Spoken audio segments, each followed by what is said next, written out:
Mind manifested. Lesson 9. Tithing, the road to prosperity.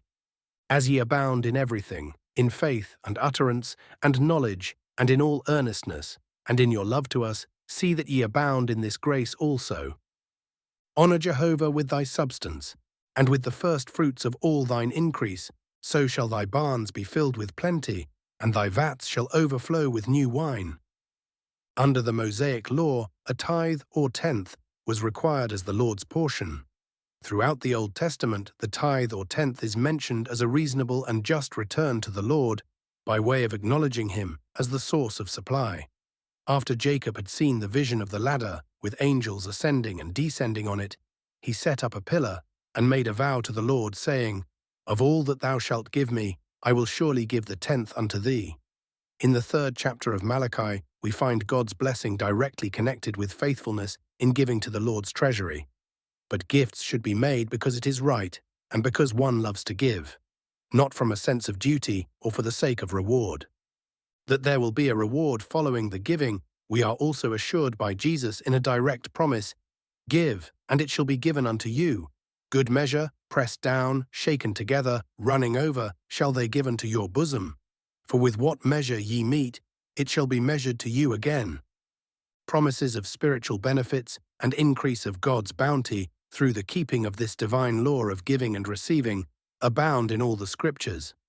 There is that scattereth, and increaseth yet more, and there is that withholdeth more than is meet, but it tendeth only to want.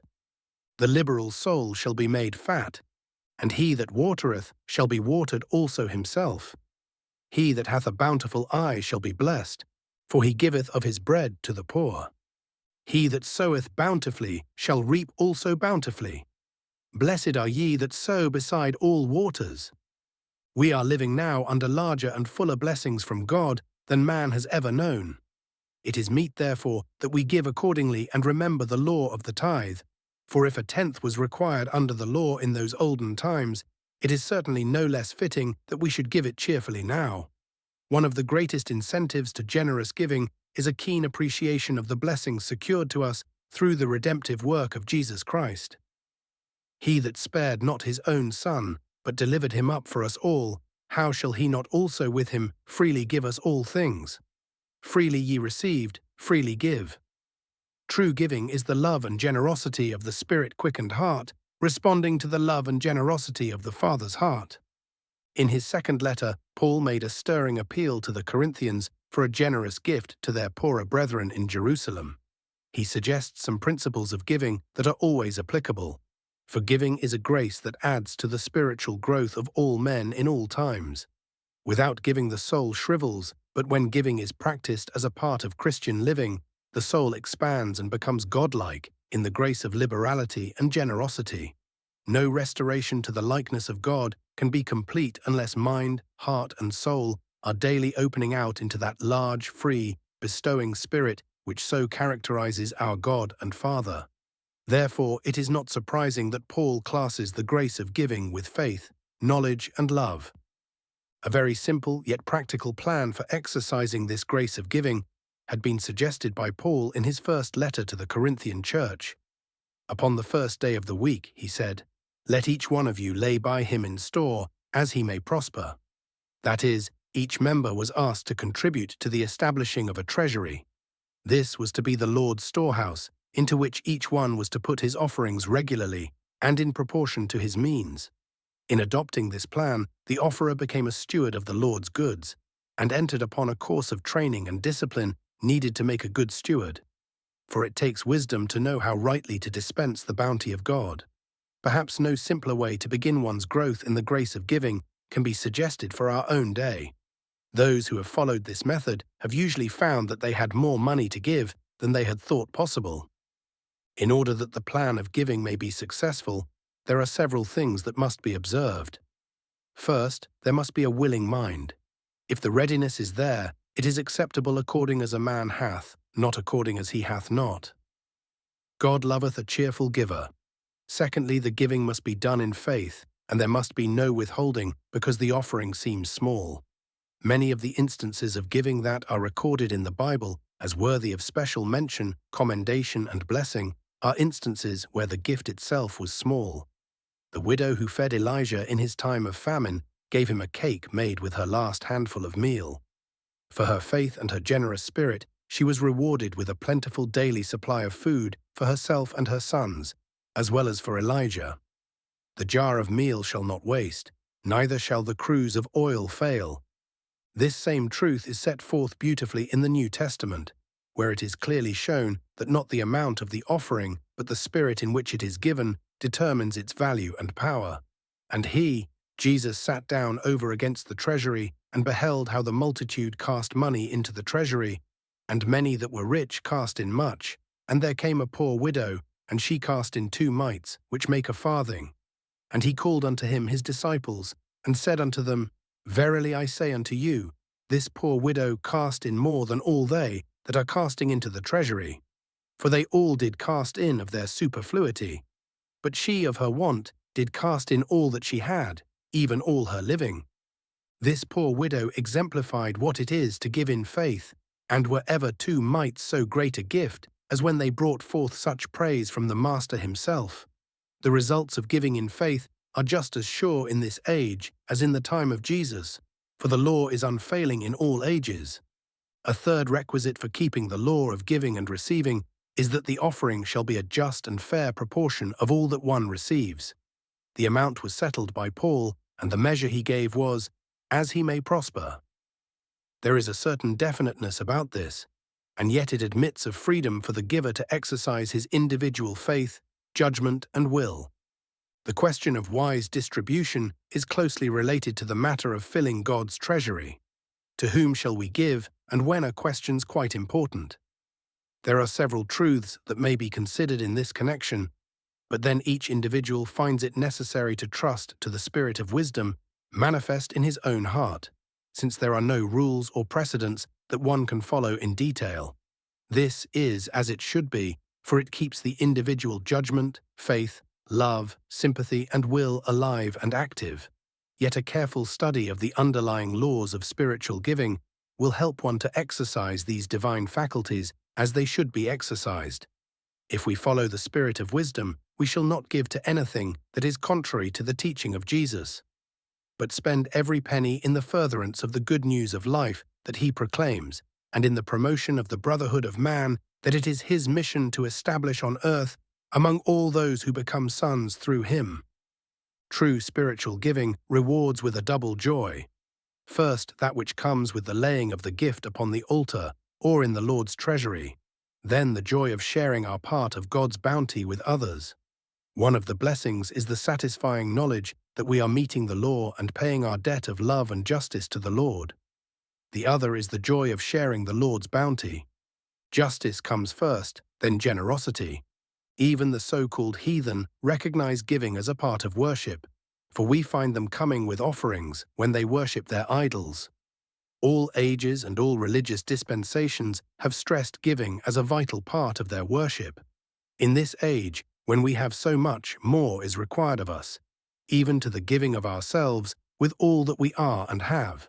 This privilege carries immeasurable benefits with it, for it looses us from the personal life, unifies us with the universal, and so opens our inner and outer life to the inflow and the outflow of the life, love, bounty, and grace of God. This is the blessed result of faithful obedience to the law and exercise of the grace of giving. The people were amazed when the prophet Malachi told them that they had been robbing God and desired to know wherein they had failed when they thought they had been serving the Lord so faithfully. People are as much amazed today to learn that they have been untrue to God's law, for the message of Malachi is for us quite as much as for the ancients. The Spirit of God gave this message through the prophet. Bring ye the whole tithe into the storehouse, that there may be food in my house, and prove me now herewith, saith Jehovah of hosts, if I will not open you the windows of heaven, and pour you out a blessing, that there shall not be room enough to receive it. And I will rebuke the devourer for your sakes, and he shall not destroy the fruits of your ground, neither shall your vine cast its fruit before the time in the field, saith Jehovah of hosts. And all nations shall call you happy, for ye shall be a delightsome land, saith Jehovah of hosts. Study this third chapter of Malachi carefully if you would know the happy solution of the problem of giving and receiving. See how practical it is for people in every walk of life and for nations as well. It offers the solution to the problems of the farmer. It sets forth clearly a law of prosperity for all classes of people, for those who need protection for their crops from frosts, droughts, floods, for those who would escape the plagues, pestilences, and manifold things that would destroy their supply and support. It is a simple law, but so effective. Simply give a tithe or tenth or the first fruits or their equivalent to the Lord. God should not be expected to meet all man's requirements in the matter of giving this protection and increase unless man fulfills the requirements of God. The act of giving complies with the divine law because it involves the recognition of God as the giver of all increase. And unless we have a recognition of the source of our supply, we have no assurance of continuing in its use. Many people have doubts as to whether it will really do any good to ask the Lord for protection and for plenty in regard to crops or other supply. Many who are employed in cities or who are in business think it strange that they should believe in omnipresent prosperity. Thus, unbelief is present with them at the very time when an unwavering faith is most necessary. There is a psychological reason why people should obey spiritual law. When a person obeys the law of God along any line, his faith immediately becomes strengthened in proportion and his doubts disappear. When anyone puts God first in his finances, not only in thought but in every act, by releasing his first fruits, a tenth part of his increase or income, to the Lord, his faith in omnipresent supply becomes 100-fold stronger and he prospers accordingly. Obeying this law gives him an inner knowing that he is building his finances on a sure foundation that will not fail him. Everything in the universe belongs to God, and though all things are for the use and enjoyment of man, he can possess nothing selfishly. When man learns that a higher law than human custom and desire is working in the earth to bring about justice, righteousness, and equalization, he will begin to obey that law by tithing, loving his neighbor, and doing unto others as he would have them do unto him. Then man will reach the end of all the troubles brought upon himself by his selfishness and greed, and will become healthy, prosperous, and happy. The pastor of a small church in Georgia suggested to his congregation, composed largely of cotton farmers, that they dedicate a tenth part of their land to the Lord and ask him for protection against the ravages of the boll weevil which had devastated the crops in that vicinity for several years. 7 farmers in the congregation decided to do this. They took no measures to protect their crop on these dedicated acres, yet the pest did not attack the cotton there. The quality of the fiber was better on those acres than on any that adjoined them. The experiment was so successful, in fact, that practically all the farmers in that community have decided to follow the plan in the future. Many experiences such as this are awakening men to respect our relation to the infinite principle of life, everywhere present, that we know as God. This divine element of life that manifests itself as growth and substance resides within the factors that combine to produce cotton, wheat, and all other forms of vegetation. Then certainly, if the farmer works in acknowledged sympathy with this life principle, it will work in sympathy with him and for his good. Each contributing in love and understanding to the other, a larger crop will be the result, and a larger measure of prosperity for the farmer. Not only the farmer, but the banker, the tradesman, the professional man can work in sympathy and harmony with this principle of growth and increase. The infinite life principle is as responsive in one field as another, and it is everywhere present. Even so-called inanimate objects are filled to the full with this infinite life, and even coined gold is tense with the desire to expand and to grow. The materials handled by the tradesman are made of the same substance that makes the universe and contain within themselves the germ of growth and increase. All men are therefore daily associated with life, and through rendering it the reverent acknowledgement that is its due, and through witnessing this acknowledgement, by dedicating a part of their increase, they are prospered. The tithe is the equivalent of the increased fertility of the land. If by acknowledging God as the giver of all life, the farmer raises 2 or 6 or 20 bushels more on his field, that extra portion, which he would not have had otherwise, is the Lord's portion. In trade, the tithe is the equivalent of the increased quality of goods. In professional life, the tithe is the increased ability or the increased appreciation. The tithing principle can be applied in all of our industrial and social relationships. In every case where it has been applied and followed for a time, the tither has been remarkably blessed, quite as much so as in the case of the cotton farmers and their tithe acres. There are many people who wish to give but seem at a loss as to how to go about it or where to begin. They do not know how much they should give, or when or how often to offer their gifts. And there are a host of related questions. To answer these questions, there must be found a definite basis for their giving, a rule to which they can conform. This is where the law of tithing fits beautifully, for it is a basis and a sound one, tested and proved for thousands of years. The tithe may be a tenth part of one's salary, wage or allowance, of the net profits of business, or of money received from the sale of goods. It is based on every form of supply, no matter through what channel it may come, for there are many channels through which man is prospered. The tenth should be set apart for the upkeep of some spiritual work or workers. It should be set apart first even before one's personal expenses are taken out, for in the right relation of things, God comes first always. Then everything else follows in divine order and falls into its proper place. The great promise of prosperity is that if men seek God and his righteousness first, then all shall be added unto them. One of the most practical and sensible ways of seeking God's kingdom first is to be a tither, to put God first in finances.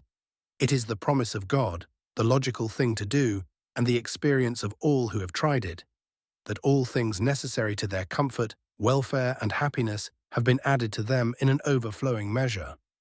Tithing establishes method in giving and brings into the consciousness a sense of order and fitness that will be manifested in one's outer life and affairs as increased efficiency and greater prosperity. Another blessing that follows the practice of tithing is the continual letting go of what one receives, which keeps one's mind open to the good and free from covetousness. Making an occasional large gift and then permitting a lapse of time before another is made will not give this lasting benefit, for one's mind channel may in the meantime become clogged with material thoughts of fear, lack, or selfishness.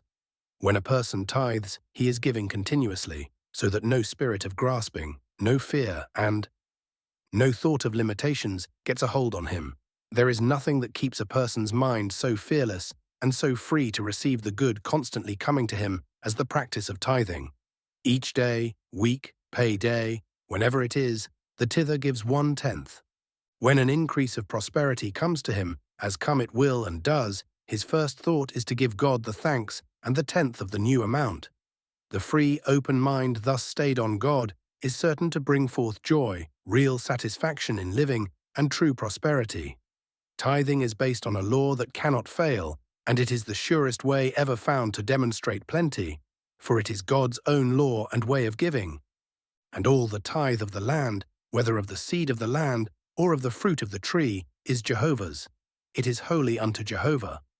Let us give as God gives, unreservedly, and with no thought of return, making no mental demands for recompense on those who have received from us.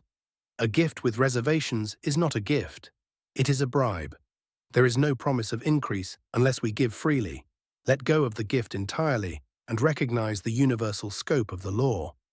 Then the gift has a chance to go out and to come back multiplied. There is no telling how far the blessing may travel before it comes back, but it is a beautiful and encouraging fact that the longer it is in returning, the more hands it is passing through, and the more hearts it is blessing. All these hands and hearts add something to it in substance, and it is increased all the more when it does return. We must not try to fix the avenues through which our good is to come.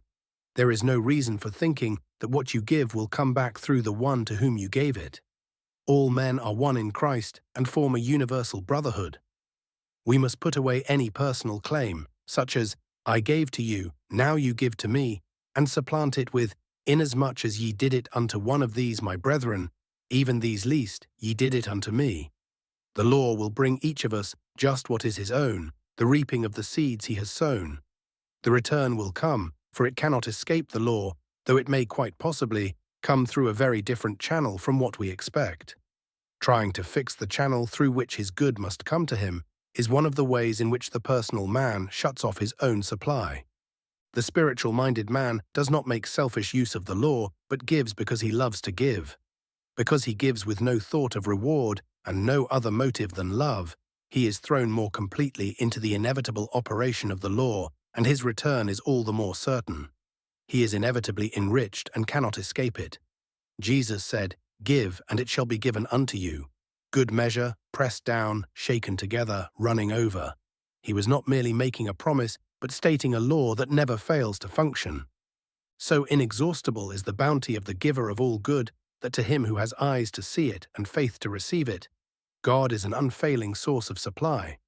The munificent giver withholds nothing from him who comes in the name of a son and heir and lays claim to his portion. It is the Father's good pleasure to give us the kingdom, and all that the Father has is ours. But we must have the faith and the courage to claim it. Men who accomplish great things in the industrial world are the ones who have faith in the money-producing power of their ideas. Those who would accomplish great things in the demonstration of spiritual resources must have faith to lay hold of the divine ideas and the courage to speak them into expression. The conception must be followed by the affirmation that the law is instantly fulfilled. Then the supply will follow in manifestation. Mind manifested. Like and subscribe. I love you.